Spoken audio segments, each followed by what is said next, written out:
Northvolt, géant européen des batteries, vient de déclarer faillite avec 7,33 milliards d'euros de dettes. Même Volkswagen, actionnaire principal, n'a pas voulu injecter plus d'argent pour sauver l'entreprise. Pendant ce temps, les constructeurs automobiles français rappellent des milliers de véhicules électriques pour des problèmes techniques majeurs, comme les 16 000 Renault 5 électriques rappelés récemment. La réalité du marché commence à rattraper les promesses irréalistes. La mainmise chinoise sur les minéraux stratégiques constitue un fait méconnu du grand public. 33% des réserves mondiales de terres rares se trouvent sur le territoire chinois, mais ce chiffre ne représente que la partie visible du problème. La stratégie de Pékin dépasse largement ses frontières et s'inscrit dans une vision géopolitique élaborée depuis plusieurs décennies. L'influence chinoise s'étend profondément en Afrique, continent regorgeant de ressources essentielles à l'industrie électrique. Depuis plus de 20 ans, le gouvernement chinois a déployé une stratégie d'influence sans précédent sur le continent africain. La République démocratique du Congo, qui détient 70% des réserves mondiales de cobalt, a signé des accords commerciaux qui permettent aux entreprises chinoises de contrôler la quasi-totalité de l'extraction de ce métal indispensable aux batteries. Le contrôle des mines ne représente toutefois que la première étape d'une domination industrielle beaucoup plus vaste. La transformation des matières premières constitue l'enjeu véritablement stratégique. Dans ce domaine critique, les entreprises chinoises détiennent près de 75% des capacités mondiales. Cette concentration place l'empire du milieu en position de force pour dicter les conditions du marché mondial. Prenons l'exemple du lithium, composant essentiel des batteries de véhicules électriques. Le raffinage de ce métal, processus industriel complexe et polluant, est contrôlé à plus de 60% par des entreprises chinoises. Cette situation crée un goulot d'étranglement dans la chaîne d'approvisionnement mondiale. Même si un pays occidental extrait du lithium sur son territoire, il doit généralement l'envoyer en Chine pour le raffinage, créant ainsi une dépendance technologique incontournable. Cette position dominante ne s'est pas construite par hasard ou grâce aux seules forces du marché. Le gouvernement chinois a élaboré dès les années 1990 une stratégie industrielle cohérente, anticipant la future transition énergétique mondiale. Des investissements massifs dans la recherche, les infrastructures et la formation ont permis au pays de développer une expertise inégalée dans ces secteurs stratégiques. En 1992 déjà, Deng Xiaoping déclarait « Le Moyen-Orient a le pétrole, la Chine a les terres rares ». Cette phrase, souvent citée, révèle la vision à long terme des dirigeants chinois qui ont parfaitement compris l'importance stratégique de ces ressources bien avant les pays occidentaux. Pendant que l'Europe et les États-Unis délocalisaient leur production industrielle, la Chine construisait patiemment son hégémonie sur les matériaux critiques du XXIe siècle. Conséquence directe de cette stratégie, tout véhicule électrique fabriqué en Europe contient nécessairement des composants chinois. De la batterie au moteur électrique, en passant par l'électronique de puissance, la dépendance technologique est absolue. Les constructeurs européens se retrouvent dans une position de faiblesse inédite, contraints d'acheter des composants essentiels à des fournisseurs chinois ou de délocaliser leur production. Les tentatives européennes pour développer une... Ora boas pessoal, bem-vindo, muito obrigado por assistir ao vídeo.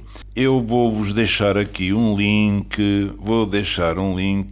do que infelizmente não nos mostram aqui em Portugal. É a verdadeira história sobre os carros elétricos, ok?